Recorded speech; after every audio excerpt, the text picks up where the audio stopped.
It's a sleepy, struggling little town about 70 miles from the Canadian border. It sits on the Fort Peck Indian Reservation in northeast Montana. And like so many communities in the state, the mighty railroad runs right through it.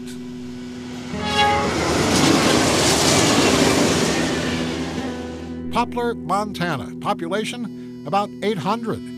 You know, the kind of place where just about everyone knows something about everybody else.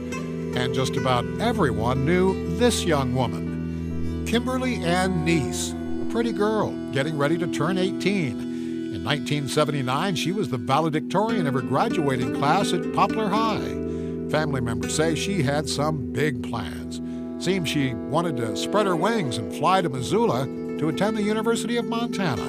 Her aunt is Cindy Smith. She'd tell it like it was. She was valedictorian of her high school class. She could party with the best of them and still maintain and do what she needed to do to be successful. She had success written all over her. But just weeks after graduating, Kim's summer, her future success, and her young life would come to a brutal and tragic end. It happened here, in this open field, shaded by a few trees near the Poplar River, and less than 100 yards from Highway 2. It was in the early morning hours of June 16, 1979. Kim had been driving her daddy's pickup truck that night, and investigators say it was inside that truck where she was viciously beaten with a crescent wrench and possibly other tools before being dragged out of the truck on the passenger side and beaten more until she breathed no more. There was no sexual assault, robbery, not a motive. Investigators say whoever took this young woman's life did so with vengeance and extreme anger. Kim's blood and hair were just about everywhere inside the cab of that truck. Outside, a pool of blood and clumps of Kim's hair where the final blows were delivered. She was hit in the head and neck dozens of times. Autopsy said her skull was completely crushed. Her lifeless, bloody body was then dragged 257 feet and rolled off this cliff along the Poplar River just underneath the train bridge, a popular hangout for kids in the area. Her attacker, or attackers, then crawled down to the riverbank and pushed her body into the water. Tomorrow, the clues left behind, including 3 sets of footprints along the drag trail, a bloody handprint on the passenger side of the pickup, more than 24 fingerprints, and a rather chilling early morning phone call. I'm the guy that got the phone call at 5 in the morning, 2 hours before, supposedly before they found the body, and everything started rocking and rolling. This is where young Kimberly Ann Nees was brutally murdered. An open field, now filled with more tall grass than when Kim was killed. Here's what the scene looked like when the murder occurred in the summer of '79. The area is located next to a train bridge near Poplar, Montana. Kids used to like to jump from the bridge into the Poplar River back when it was a lot deeper. Some even played train dodge, jumping off the bridge into the water as one of the many trains that roll through town chugged close to the bridge. Kim was one of them. Imagine. Her body discovered face up just feet away from the bridge where she used to swim and play. She had been brutally beaten to death with a crescent wrench and possibly other tools 257 feet away near some trees in this field. Her body dragged to this location before being rolled off the cliff and eventually pushed into the water. Left behind, seemingly, many clues, starting with 3 distinctive sets of footprints along the drag trail, one of them barefooted. There was a bloody palm print on the front passenger side panel of the pickup truck Kim was driving. FBI said whoever left that print is most likely Kim's killer. Oh, and there were 24 fingerprints. A few blocks away from the murder scene, a bloody towel was found draped on this fence. The question, whose blood's on that towel? 2 tribal police officers driving by the field on Highway 2, the main road in and out of Poplar, noticed the truck about 7 a.m. and began to investigate. I emphasize 7 a.m. You know, I'm the guy that got the phone call at 5 in the morning, 2 hours before, supposedly before they found the body. And everything started rocking and rolling. Dunn O'Connor says he was sound asleep the morning Kim Nees was killed when his phone rang. O'Connor says the caller was a friend, Sissy Atkinson. Says she told him Kim Nees had been killed down by the Poplar River, supposedly 2 hours before law enforcement knew anything about it. Tomorrow, the investigation. An investigation even the prosecutor in the case, one Mark Roscoe, yes, the same man who later became governor of Montana, acknowledged proved one thing.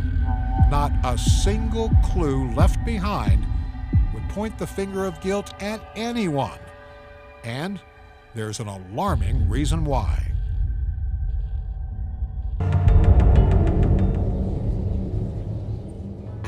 The investigation into the murder of Kimberly Ann Nees was, from the very beginning, a nightmare.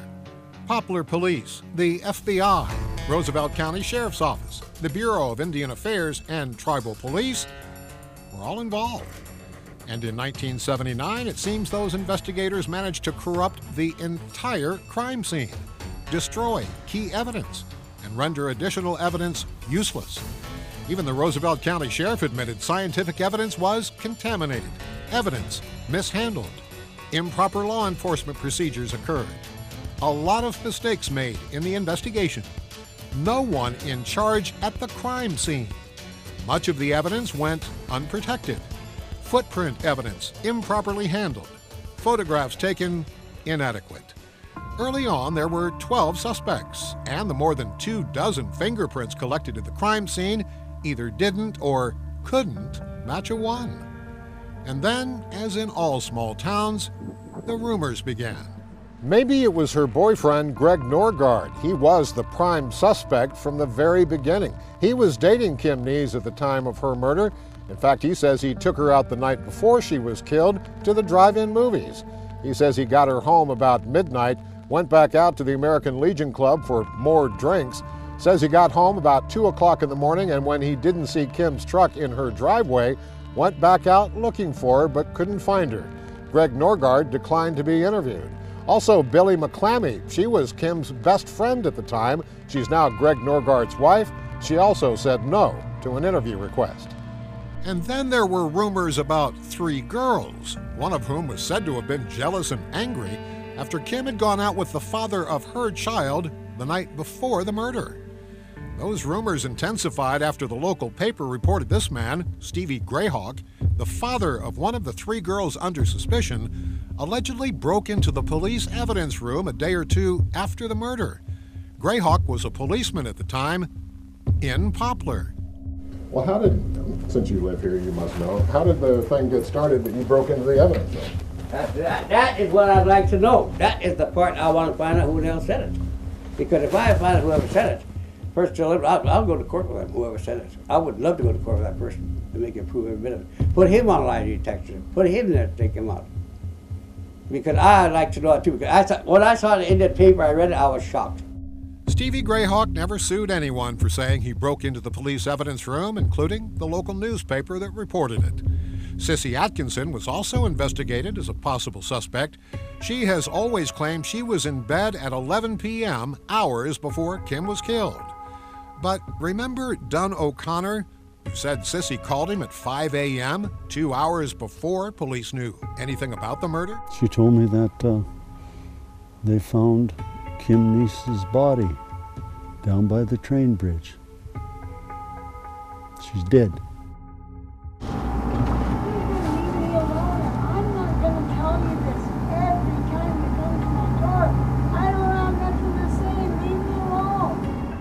Sissy wanted nothing to do with me or my request for an interview, and she even sent me a message the second time I'd tried to meet with her. Over the years, 3 people, including her own brother, said Sissy had implicated herself in the death of Kim Nees.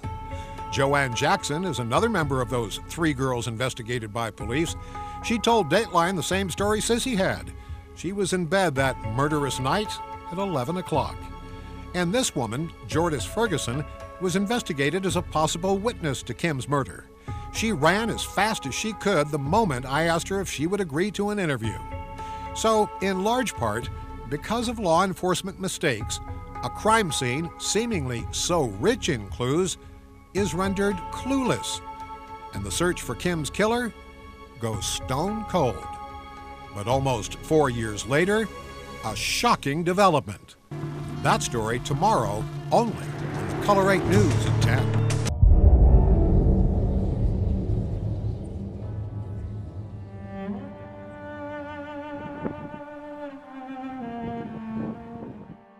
In the tiny town of Poplar, Montana, the agony for friends and relatives of young Kim Nees was almost unbearable. By 1983, almost 4 years had passed and she was laid to rest, the victim of a horrible beating. A once sparkling life with so much promise taken away, her body dumped in the Poplar River. The death of the National Honors graduate seemed to break the heart of this little town, and then there was the fear, because a killer still on the loose.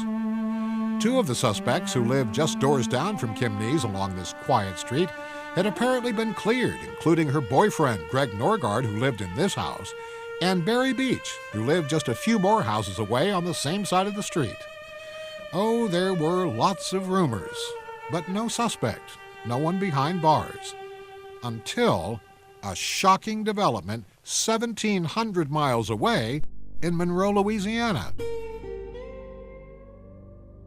Turns out Beach, a classmate of Kim Nees, had left Poplar 2 weeks after she was killed to spend the summer with his father and stepmother in Louisiana. When he returned to Poplar that fall, he was picked up for the first time by the Roosevelt County Sheriff's Department for questioning about Kim's murder. Beach provided fingerprint evidence and submitted to a polygraph, which he passed. The following June, 1980, Beach was questioned again, and again he was released. And again, he went to Louisiana.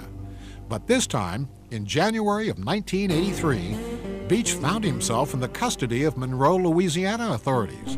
Beach's stepmom had called authorities telling them that Beach was trying to help her teenage daughter and a couple of other teenagers run away to Houston, Texas. She also told them that Beach had been a suspect in a murder in Poplar, Montana. Well, it turns out that Louisiana authorities had some unsolved murders of their own. 3 women. And just when Beach thought he was about to be released from custody on a misdemeanor charge of contributing to the delinquency of a minor, he instead found himself in a police interrogation room. Beach says authorities there told him he'd fry in the state's electric chair if he didn't fess up to the 3 murders in their neck of the woods. I was truly terrified of the Louisiana judicial system. I honestly and completely felt that they would execute me. Beach had been in custody for days, and from a legal standpoint, wasn't taken before a judge in the 72 hours required by law. Beach's uncle says he was denied the right to bail him out on the misdemeanor charge. Then, in that interrogation room, the conversation suddenly switched to Kim Nees. Beach says he was asked to speculate about how the murder of Kim Nees might have taken place, and was asked to give a hypothetical story about the crime using himself as the perpetrator.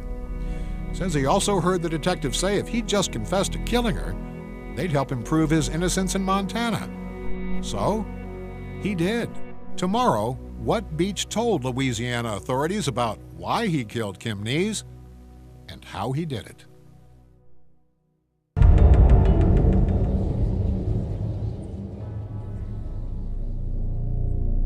A winding area of the Poplar River where a sandbar juts out. It's called Sandy Beach. This is where Barry Beach says he was partying with 2 friends the afternoon before Kim Nees was killed. Beach says it was late in the afternoon when he tried to leave the area, but says his car was stuck in the sand, and in his effort to drive it out, says he blew the transmission. Beach told Montana authorities investigating Kim Nees' death that he started walking home and caught a ride along the way with a couple of friends. Beach lived in this neighborhood with his mother and stepdad, in fact on the same side of the street as Kim, who lived just a few doors down in this home. Both had lived in the neighborhood since they were small children, and in fact, back in the day, they played together with the other kids on the block. Beach says when he got home around 5:30 or 6 o'clock on the evening of June 15, 1979, no one was in the house. So he says he got something to eat, went upstairs after having partied for 2 straight days, climbed into bed, and says he slept until the next morning. In fact, he told authorities he didn't find out about Kim's death until much later in the day while branding cattle on his uncle's farm. Now, in the confession that he gave to Louisiana authorities, his story took a wicked turn. Beach says he actually woke up a few hours after he went home and decided to go back out. It was Friday night, school out for the summer. He says he walked down the main drag of Poplar where he saw Kim Nees sitting alone in her daddy's pickup truck at this now burned down Exxon gas station. Beach says it was late at night, and others in town said the same. They saw Kim sitting alone in the pickup truck at the gas station at about 12:30 in the morning.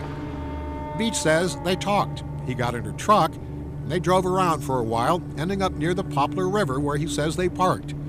Beach says the two smoked some marijuana, a couple of joints, and after talking about their plans for the summer, he says he tried to kiss her. She refused and slapped him. Says he tried repeatedly until she ordered him out of the truck. Beach says he eventually became angry, and after having been slapped a second time, he punched her. Says Kim fought back. During the fight, he says he saw a crescent wrench on the floor of the truck, grabbed it, and began hitting her with it. Beach says Kim managed to open the driver's side door and get out, so he jumped out of the passenger side, ran around the pickup truck, and pushed her up against the vehicle and began choking her, and says he tried to kiss her again. Says when he saw a tire iron in the bed of the truck, he grabbed it and started beating her with it. She ran, he chased her, tackled her, and beat her until she was dead. Beach says he got scared, found a plastic garbage bag in the truck, pulled it up over Kim Nees' feet toward her neck, and dragged her from underneath her arms down to the Poplar River, where he dumped her body and eventually threw the murder weapons and the keys to her truck. Beach says he started running for home. He stopped along the way, he says, to burn his blood-stained clothes inside a train boxcar. He says when he got home, he went upstairs, washed the blood off of his body, discarded those materials, and says he got into bed and tried to convince himself he didn't do it. That's the confession he gave to Louisiana authorities in January of 1983. In your confession, you said you went home, you washed up, and you went to bed trying to convince yourself that you didn't kill her. Is it possible you spent your entire life trying to convince yourself you didn't do it? Barry Beach, the confession he says was coerced, this Sunday only on the KULR 8 News at 10.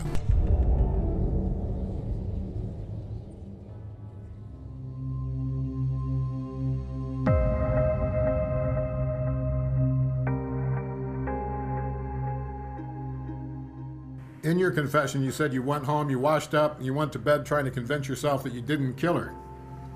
Is it possible you spent your entire life trying to convince yourself you didn't do it? It would have been a whole lot easier to sit here doing time, admitting to myself the truth, and just going on like the rest of my buddies in here. I've got all kinds of buddies in here, Greg, who committed their crimes. And they'll tell you right now they're at peace of mind because they're 6 feet above ground. Their victims are 6 feet below ground. I've never had that peace of mind. I know I don't belong in prison, and I know that the confession you're relying so heavily on right now is false. Kim Nees' killer had been caught, confessed, tried, and convicted. This despite the fact there wasn't a shred of physical evidence or any eyewitnesses tying Barry Beach to her murder. In fact, none of Barry's friends or anybody in the small town of Poplar, for that matter, said they saw Beach anywhere the night of the killing. So it was his confession and his confession alone that put him in prison for 100 years with no chance of parole. A confession Beach insists was coerced.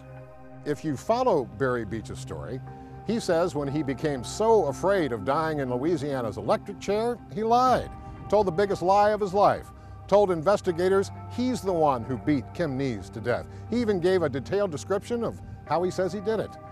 The question now is he lying again after being told that he would spend the rest of his life behind bars with no chance of parole? Well, actually, Greg, I have adamantly stated that the confession was coerced and false from the moment that I walked out of the interrogation room. Beach says the confession was coerced after several days of interrogation by lawmen in Louisiana, Detectives Jay Vai and Alfred Calhoun. And as it turns out, a few months later, those same detectives also elicited confessions from 2 other suspects in the murders of 3 women in Louisiana that turned out to be false. DNA eventually led to the real killer in that case. But when it comes to Beach's confession, does it seem to closely resemble, at least on the surface, the physical facts of the case and the killing of Kim Nees? Last night I was reading over your confession, and I'm sitting here thinking, here's a guy who's 1,700 miles away from Poplar, Montana, and 3.5 years have passed. And in his confession, he basically says, 1, Kim was driving her dad's truck that night when she was killed, and that you saw her at the gas station where other people had seen her at the gas station that night. You said you smoked marijuana in the truck that night, that she was beaten to death with some kind of metal tool, and you said you picked up a crescent wrench in your confession and hit her with it.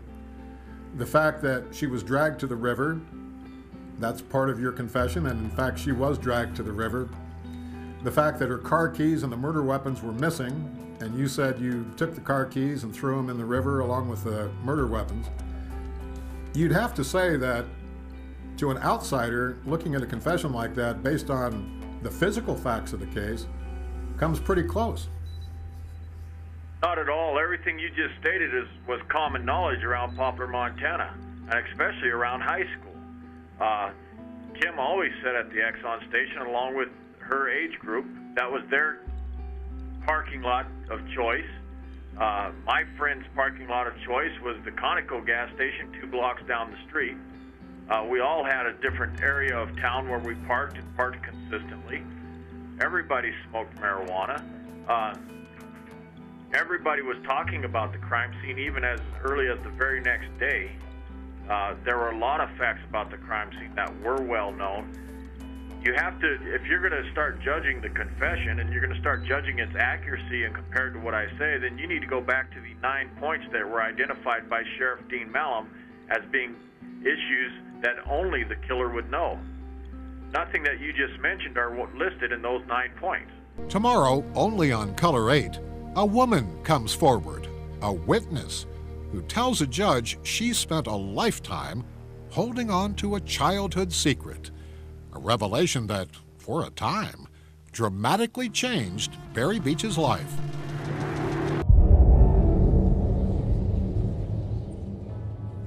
Small towns and rumors, they pretty much go together like that, don't they? And when Kim Nees was killed and no one was immediately arrested, there was hush talk in Poplar, Montana.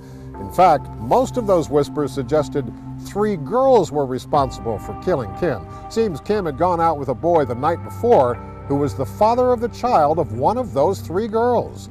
Police said they investigated. No one was arrested. But decades later, during a 2011 hearing ordered by the state Supreme Court to determine if the man convicted of killing Kim Nees deserved a new trial, something seemingly extraordinary happened. This woman, Steffi Eagleboy, told Judge E. Wayne Phillips she had spent a lifetime holding tightly onto a secret from the time she was 10 years old. Steffi says the night Kim Nees was murdered, she and her cousin were sitting near this rock on the hill that overlooks the area where Kim breathed her last breath. What did you hear that night? Screaming, yelling around. What kind of screaming? I don't know, like somebody getting beat up or fighting or What was being said? Anything? just somebody chasing girls chasing another girl, telling them to get her. And the other girl running, crying, saying help me, and it's just something you can't forget. After you heard this, what did you see? Well, after we heard everything, we sat here and then we seen a cop car coming down from the road right here. And how I knew it was a cop car because it had its lights on. On top? Yeah, had the lights on top. Then it came down the road Then when it got to the two vehicles parked over this way, then it shut its lights off. Now, after you've put two and two together over a period of time, you recognized, in your mind anyway, that Kim Nees was killed by a group of girls. Yes? Mm-hmm. Why didn't you tell anybody? Because I couldn't trust anybody. Everybody keeps asking me that. Why didn't you say anything? Because I don't trust anybody. I don't trust nobody. I didn't trust law enforcement then.